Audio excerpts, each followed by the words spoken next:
রাতের সর্বশেষ বাংলা সংবাদে আপনাকে স্বাগতম। শুরুতেই সংবাদ শিরোনাম। যেভাবে ভারত পালিয়ে যান ওবায়দুল কাদের। নির্বাচনী রোডম্যাপের ব্যাপারে জানালেন পররাষ্ট্র উপদেষ্টা। অবশেষে দেখা মিলল আসাদুজ্জামান কামালের। বিস্তারিত প্রতিবেদনে যাওয়ার আগে অনুরোধ করব চ্যানেলটি সাবস্ক্রাইব করুন এবং আপনি কোন জেলা থেকে আমাদের এই ভিডিওটি দেখছেন তা কমেন্ট করে জানিয়ে দিতে ভুলবেন না। ফ্যাসি বিরোধী বিপ্লবের অগ্রসেনানী মাহমুদুর রহমানকে প্রফেসর ইউনূসের সরকার জেলে পাঠাইছে। এই মাহমুদুর রহমান সেই বিরল ব্যক্তিত্ব যিনি হাসিনার শাসনের শুরুতেই ফ্যাসিবাদের উত্থানকে সঠিকভাবে চিহ্নিত করতে পারছিলেন, যিনি একাই প্রতিবাদের মশাল জ্বালায় রাখছিলেন। কেন তাকে নেওয়া হলো জেলে? অনেকেই আইনের কথা বলতেছেন। এই সরকার মাহমুদুর রহমানকে আইন দেখাইছে। আমরা প্রশ্ন করি, এই সরকারের আইনি ভিত্তি কি? আমরা ধারাবাহিকভাবে হাসিনার সংবিধান বিলোপের পক্ষে কথা বলছি। অন্তর্বর্তীকালীন সরকার হাসিনার সংবিধান বজায় রাখার সিদ্ধান্ত নিছে, যা এখনো দেশের সর্বোচ্চ আইন। এখন এই সংবিধানে এই ধরনের অন্তর্বর্তী সরকার গঠনের কোনো বিধান আছে কি? নাই। সুতরাং কঠোর আইনি অর্থে ইউনূসের সরকার সংবিধানের অধীনে অবৈধ। এর চেয়েও খারাপ, এই সরকার এমন একটা সরকারকে অপসারণ করে বসানো হয়েছে যা এই সংবিধান অনুসারে গঠিত হয়েছিল। অতএব এই অন্তর্বর্তীকালীন সরকার শুধু অবৈধ না, বরং এই সরকার গঠনে জড়িত প্রত্যেক ব্যক্তি এবং যারা এই সরকারের অংশ হয়েছে তারা সবাই দেশদ্রোহিতার অপরাধ করছে। ঠিক কিনা? আইনে তো তাই বলে। আইনি যদি দেখান তাহলে এইটাও আইন। আপনি আপনার ক্ষেত্রে দেশের সর্বোচ্চ আইন প্রয়োগ করেন নাই, মাহমুদুর রহমানের ক্ষেত্রে কেন আইন প্রয়োগ করতেছেন? এইটার যুক্তি কি? আপনি হয়তো বলবেন যে সরকার সফল বিপ্লবের পর জনমানুষের ইচ্ছার ভিত্তিতে বসানো হয়েছে। ঠিক কি? তাইলে মাহমুদুর রহমানকে যে কারাগারে পাঠাইছেন এটা কি জনমানুষের ইচ্ছা অনুযায়ী? এই মাহমুদুর রহমান হইতেছেন বিপ্লবের প্রকৃত নায়ক। শহীদদের ছাড়া মাহমুদুর রহমান যে ধরনের ত্যাগ স্বীকার করছেন তা আর কেউ করে নাই, আপনারাও করেন নাই। উনি জেলে পড়ছেন বছরের পর বছর। উনার পত্রিকা বন্ধ করে দেওয়া হয়েছে, উনাকে আদালতের বারান্দায় রক্তাক্ত করা হয়েছে, উনাকে দেশ ছাড়তে বাধ্য করা হয়েছে। উনি দেশে ফিরছিলেন কেন? দেশে ফিরছিলেন মৃত্যু পথযাত্রী উনার মাকে দেখার জন্য, আর কোনো কারণ ছিল না। তাইলে আপনার ক্ষেত্রে জনমানুষের ইচ্ছা প্রযোজ্য, মাহমুদুর রহমানের ক্ষেত্রে ইচ্ছা প্রযোজ্য হবে না কেন? এই মামলার কোনো ভিত্তি আছে? মাহমুদুর রহমান এবং শফিক রেহমানকে রাজনৈতিক উদ্দেশ্যে ফ্যাসিবাদী সরকার মিথ্যা মামলায় জড়াইছিল, আর প্রফেসর ইউনূসের সরকার হাসিনা সরকারের দায়ের করা মিথ্যা মামলা খারিজ করার প্রতিশ্রুতি দিছিল। দেয় নাই? দিছিল। এই মামলা কেন খারিজ হইল না? মাহমুদুর রহমানের মামলা তো সেই প্রথম দিককার মামলাগুলোর মধ্যে থাকার কথা ছিল যেগুলো বাতিল করা হবে। এটা করা হইল না কেন? এরা ছাড়াও মাহমুদুর রহমান শফিক রেহমানকে শেখ হাসিনার এই কুপুত্র, ওই যে কুত্তে নিয়ে বসে থাকে জয়, এর হত্যার ষড়যন্ত্রের অভিযোগে যে মামলায় অভিযুক্ত করা হয়েছে, যেই মামলায় বাংলাদেশের আদালতের কোনো এখতিয়ারই নাই, এই মামলা করার কোনো এখতিয়ার নাই। এই মামলাটাই অবৈধ। জয় যুক্তরাষ্ট্রে বাস করে, শুধুমাত্র মার্কিন আদালতের এখতিয়ার আছে এই ধরনের অভিযোগের উপরে। এবং আশ্চর্যজনকভাবে যুক্তরাষ্ট্রে কোনো মামলা দায়ের করা হয়নি। হাসিনার ফ্যাসিস্ট শাসনের উৎখাতের পরেও এই মামলা কেন বজায় রাখা হইল? এই রায় কেন বজায় রাখা হইল? এই রায় তো অবৈধ, মামলাই অবৈধ। আমি আরেকটু বুঝাই বলি। যদি একজন ব্যক্তি যুক্তরাষ্ট্রে বসবাস করে এবং তার হত্যার একটা ষড়যন্ত্র হয়, থিওরিটিক্যালি ধরতেছি, তাহলে সেই অপরাধের মামলা যুক্তরাষ্ট্রের আদালতে দায়ের করতে হবে। কারণ অপরাধের শিকার যে ব্যক্তি, সে ব্যক্তি যুক্তরাষ্ট্রে বসবাস করেন এবং অপরাধের স্থানও কিন্তু যুক্তরাষ্ট্রের এখতিয়ারের মধ্যে পড়ে। তবে ষড়যন্ত্রকারী যদি বাংলাদেশে অবস্থান করে এবং অপরাধের পরিকল্পনা সেখান থেকে পরিচালনা করা হয়, তাইলে বাংলাদেশে সেই মামলা তদন্ত হইতে পারে, মামলা হইতে পারে না। কিন্তু মূল মামলাটা যুক্তরাষ্ট্রের আদালতে দায়ের করতে হবে, কারণ অপরাধের শিকার এবং ষড়যন্ত্রের লক্ষ্য যুক্তরাষ্ট্রের নাগরিক বা বাসিন্দা।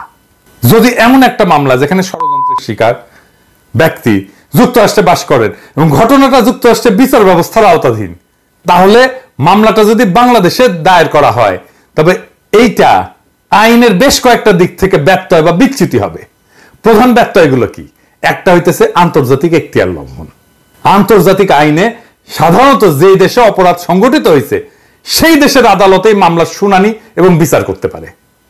যেহেতু ষড়যন্ত্রের শিকার ব্যক্তি যুক্তরাষ্ট্রে বাস করেন, এবং অপরাধের প্রভাব সেই দেশের মধ্যে পড়ে, তাই মামলাটা যুক্তরাষ্ট্রের এখতিয়ারের মধ্যে পড়ে। বাংলাদেশে এই ধরনের মামলা দায়ের করা হইলে সেটা আন্তর্জাতিক আইনের মূলনীতির লঙ্ঘন। সোজা সাপটা কথা, আপনি আইনের যে কাউকে জিজ্ঞেস করতে পারেন। 2 নাম্বার, বিচার প্রক্রিয়ার বৈধতা। বাংলাদেশে দায়ের করা মামলায় আদালত কার্যকরভাবে অপরাধের তদন্ত এবং বিচার করতে সক্ষম হবে না তো, কারণ অপরাধের স্থান, অপরাধের শিকার ব্যক্তি এবং প্রমাণসমূহ যুক্তরাষ্ট্রে অবস্থিত, তাই তো? এটা একটা কার্যকর বিচার প্রক্রিয়ার পরিপন্থী তো, এবং মামলার প্রকৃত আইনি ভিত্তি তো দুর্বল। আদালতের রায় ভুল ছিল, কারণ 2টা ধারায় মাহমুদুর রহমানকে 2 রকম সাজা দেওয়া হয়েছে, একটা 5 বছর আর একটা 2 বছর। এইটারও কোনো ভিত্তি ছিল না। এইটা একটা সুষ্ঠু বিচারের ক্ষেত্রে বৈধ প্রশ্ন তোলে। যদি সরকার মামলাটা চালিয়ে যেতে চাইতো, তাইলে সরকার কি করতে পারত? সরকার তো এই মামলাটা পুনর্বিচার করতে পারত, বলতে পারতো এটা আমরা নতুন ভাবে বিচার করব। কারণ যেই দেশের আদালতের বারান্দায় মাহমুদুর রহমানকে আহত করে রক্তাক্ত করা হয়, সেই দেশে তো মাহমুদুর রহমান ন্যায় বিচার পাবে না, পানো নাই। উনাকেই বলা হয়েছিল ট্রুথ ইজ নো ডিফেন্স, বলে নাই? বলছিল তো। তাহলে উনি তো ন্যায় বিচার পাবেন না। তো এই মামলা কেন পুনর্বিচার করা হইল না? 69-এ গণ আন্দোলনের মুখে পাকিস্তানের প্রেসিডেন্ট আইয়ুব শেখ মুজিবের বিরুদ্ধে আগরতলা ষড়যন্ত্র মামলা প্রত্যাহার করছিল, করে নাই? তাহলে জনমানুষের দাবির মুখে মামলা প্রত্যাহার করা যায় তো নাকি? কেন মাহমুদুর রহমানের ক্ষেত্রে করা হইল না? একই মামলায় কিন্তু শফিক রেহমানদের সাজা স্থগিত করা হয়েছে। দেখেন কেন মাহমুদুর রহমানেরটা করা হইল না? এর সাথে তো যুক্তই করে দেওয়া যায় তো মাহমুদুর রহমানের কথা। তার মানে বিপ্লবের যারা সৈনিক, তারা এই সরকারের হাতে, প্রফেসর ইউনূসের সরকারের হাতে নিগৃহীত হইতেছে। কেন? কারণ বিপ্লবের প্রথম মুহূর্তেই বিপ্লবের ফল ছিনতাই করা হয়েছিল।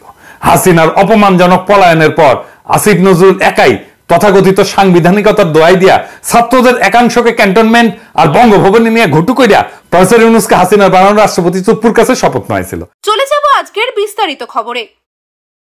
ছাত্র জনতার অভ্যুত্থানে শেখ হাসিনার নেতৃত্বাধীন সরকার পতনের পর সাবেক মন্ত্রী, এমপি সহ আওয়ামী দোসরদের অনেকেই দেশ ছাড়তে মরিয়া। দালাল সিন্ডিকেটের সহায়তায় কেউ কেউ ভারতে ঢুকতে কোটি টাকাও দিয়েছেন, তবে 20 লাখের নিচে কেউ ঢুকতে পারেননি। কেউ আবার খুইয়েছেন মোটা অঙ্কের নগদ টাকা ও ডলার, কাউকে দিতে হয়েছে জীবনও। তবু ভারতে পালানোর মিছিল থামছে না। এই সুবাদে ভারত বাংলাদেশ সীমান্তের বিভিন্ন পয়েন্টে থাকা চিহ্নিত দালালদের পোয়াবারও। অভিযোগ আছে ভিআইপিদের অনেকে পার হওয়ার সময় দুদেশের প্রশাসনের লোকজনের সহায়তা নিয়েছেন। যদিও এ বিষয়ে কেউ মুখ খুলতে নারাজ। আওয়ামী দোসরদের সাজানো প্রশাসন হওয়ায় কৃতজ্ঞতা প্রকাশ করতে অনেকে তাদের নির্বিঘ্নে দেশ ছাড়তে সব ধরনের সহায়তা দিয়েছেন এবং এখনো দিচ্ছেন। হাসিনা পালিয়ে যাওয়ার পর 5ই আগস্ট মধ্যরাতে খোদ আওয়ামী লীগের সাধারণ সম্পাদক ওবায়দুল কাদের যশোরে চলে যান। সেখানে তাদের গুরুত্বপূর্ণ একটি নিরাপদ স্থানে আশ্রয় দেওয়া হয়। পরদিন তিনি বিশেষ প্রহরায় সীমান্ত অতিক্রম করেন। বিষয়টি যশোর ও বেনাপোলের বেশ কয়েকটি দায়িত্বশীল সূত্র যুগান্তরকে নিশ্চিত করেছে, তবে তারা পরিচয় প্রকাশ করে কথা বলতে নারাজ। এছাড়া 7ই আগস্ট রাজশাহী সিটি কর্পোরেশনের সাবেক মেয়র খায়রুজ্জামান লিটন ও বিতর্কিত পুলিশ কর্মকর্তা বিপ্লব কুমার সরকার সহ আরো বেশ কয়েকজন বেনাপোল সীমান্ত দিয়ে ভারতে ঢুকেছেন। এমন খবর নিশ্চিত হওয়ার পর স্থানীয় বিক্ষুব্ধ লোকজন বিক্ষোভও করেন। প্রিয় ভালোবাসার দর্শক, শেখ হাসিনা কেমন শাসক ছিলেন? আপনার মূল্যবান মতামত কমেন্ট করে জানিয়ে দিন। চলে যাব পরের খবরে। পররাষ্ট্র উপদেষ্টা মোহাম্মদ তৌহিদ হোসেন বলেছেন, কমিশনারগুলো সংস্কার প্রস্তাবের পর নির্বাচনী রোডম্যাপ তৈরি হবে। সংস্কারের পর প্রয়োজনীয় সময়ের চেয়ে এই সরকার বেশি দিন থাকবে না বলে জানান তিনি। মঙ্গলবার 1 অক্টোবর সন্ধ্যায় সমসাময়িক ইস্যুতে পররাষ্ট্র মন্ত্রণালয়ের এক সংবাদ সম্মেলনে এসব কথা বলেন তিনি। পররাষ্ট্র উপদেষ্টা বলেন, নিজেদের স্বার্থে সুসম্পর্ক রাখতে চায় বাংলাদেশ ভারত। আগামী মাসে bay of Bengal initiative for multi sectoral technical and economic কোঅপারেশনের সামিটে 2 সরকার প্রধানের দেখা হতে পারে। এছাড়া শিগগিরই সব ধরনের ভিসা চালু করবে ভারত। তিনি বলেন, বাংলাদেশ নিয়ে ভারতের রাজনৈতিক নেতাদের বিতর্কিত বক্তব্য অগ্রহণযোগ্য। পাকিস্তান ইস্যুতে তিনি বলেন, পাকিস্তান আনুষ্ঠানিকভাবে দুঃখ প্রকাশ করলে ইসলামাবাদ ঢাকার সম্পর্ক এগিয়ে নেওয়া যাবে।